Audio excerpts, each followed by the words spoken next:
Hello guys, so this is Fusion Forge, and this is going to be learning Onshape. So we are going to start this tutorial. Really simple by just making a toy block, and I will go over every single shortcut that I use to make my workload a lot easier.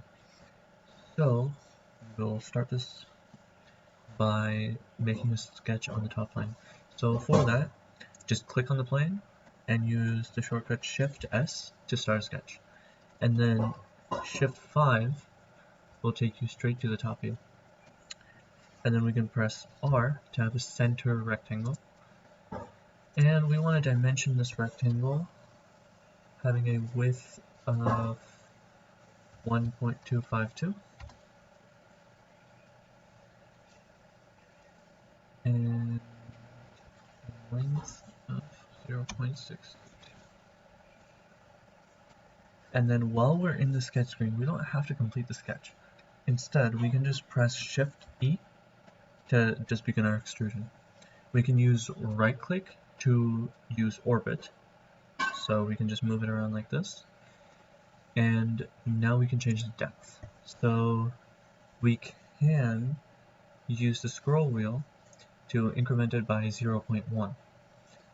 But in this case, we want to be a bit more specific than that, so we're going to extrude it to a depth of 0.378.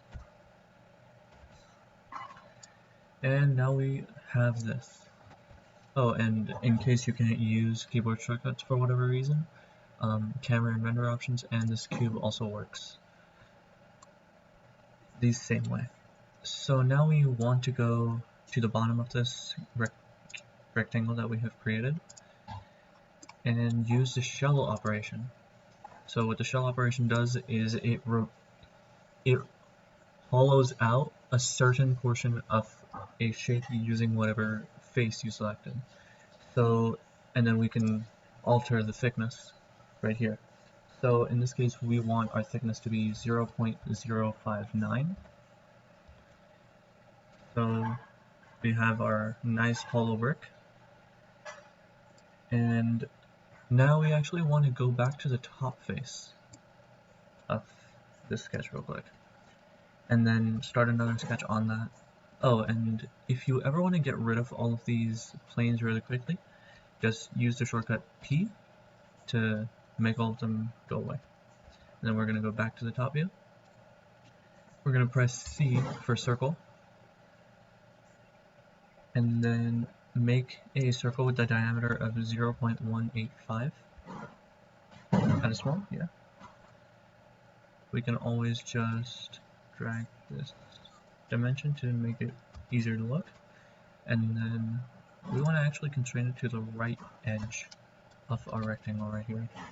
So we are going to make this 0.056 away from the right edge and 0.056 from the top edge.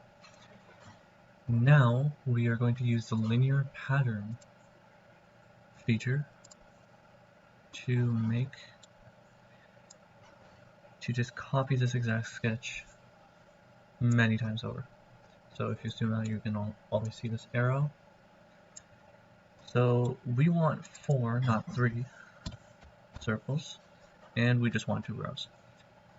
So the space between each of these circles, we actually want to be 0.33, right?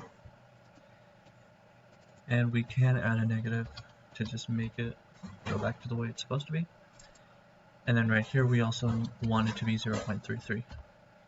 Now let me show you a glitch here that I've noticed with Onshape. That if we are in sketch mode and a linear pattern displays this way, and then we confirm it, it reverses, which is going to be kind of annoying. So we just have to go back in here and remove the negative signs, and it'll go back to the way it's supposed to be. Now actually, instead of just pressing Shift E like I did before, I'm actually going to display another feature here. So if we were to use extrude outside of the sketch, and then click on the sketch itself, it is going to select all of the circles, all of the shapes presented in the actual sketch. Now, for all of these circles, we want a depth of 0.068, making it look nice and even. And now we want to go back to the bottom. In case you were wondering, the keyboard shortcut to instantly go to the bottom is Shift 6. And then we want to start a sketch right here. Now we want to show the previous sketch we made and press U to project. Now what projecting does is it brings elements of a previous sketch or a solid form that wasn't available before to us into the current sketch. So now that we have this circle right here, we can press C and start another circle in the center of this circle. And this inner circle we want to have a dimension of 0.08. Now we just want to use the linear pattern feature again and just replicate this a bunch of times.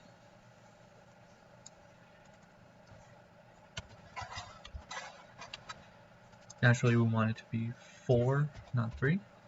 And just zoom out until we can find that right there.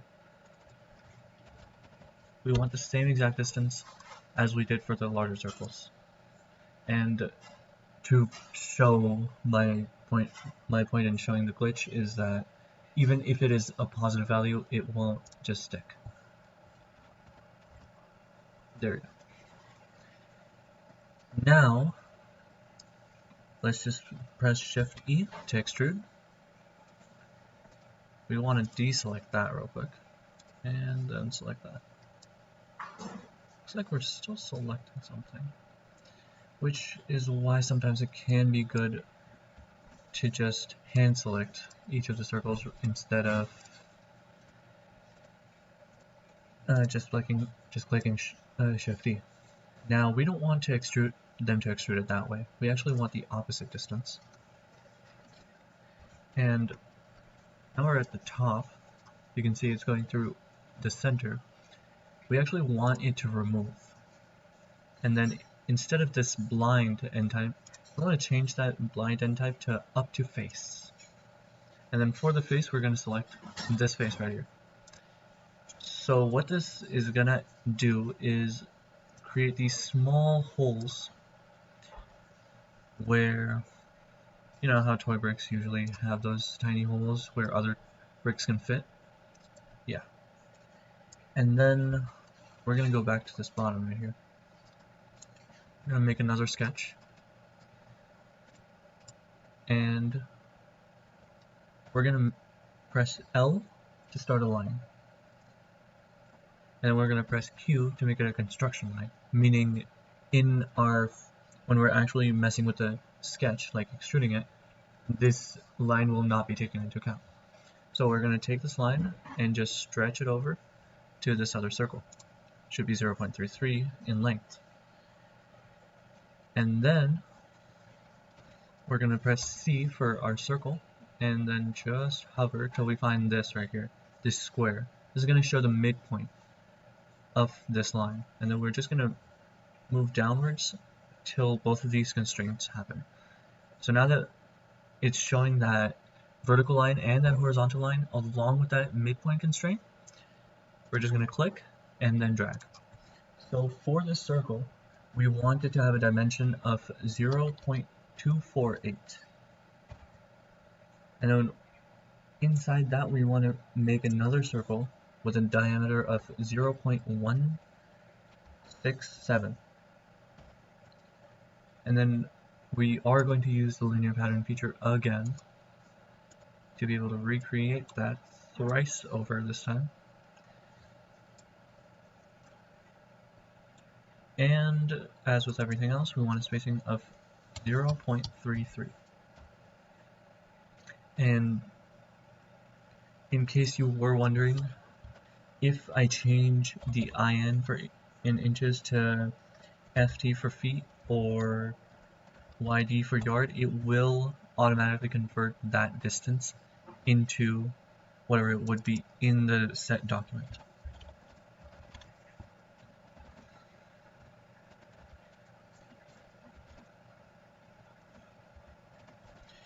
So now that we have this, we can just press Shift E and extrude all three of these circles. We want to go back to the end type. We want to go up to face and click this face right here, so that this is perfectly in line with the rest of it. This extrusion is perfectly in line with the rest of the part. Now we're going to confirm that. We're going to hide that sketch, and we're just going to do a little touch up. So all of these edges are pretty sharp. So instead, we want to use the fillet function to be able to make these round edges that toy bricks tend to have. So for the fillet command, as you can see, we can either use Shift F or actually just click on it, and then we get entities to fillet, radius, distance, the whole 9 yards.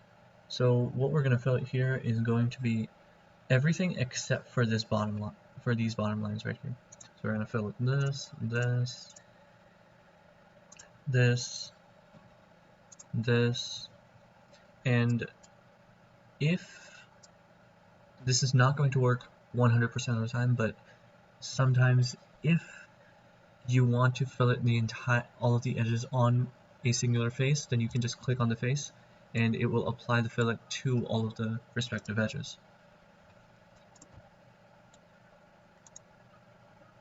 Now, obviously this won't work for the top of the circles, but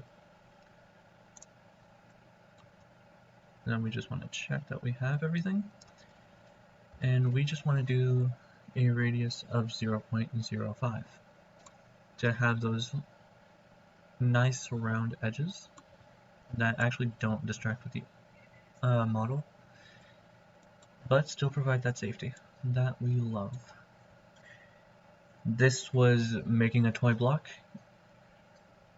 This was part 1 of learning how to use Onshape.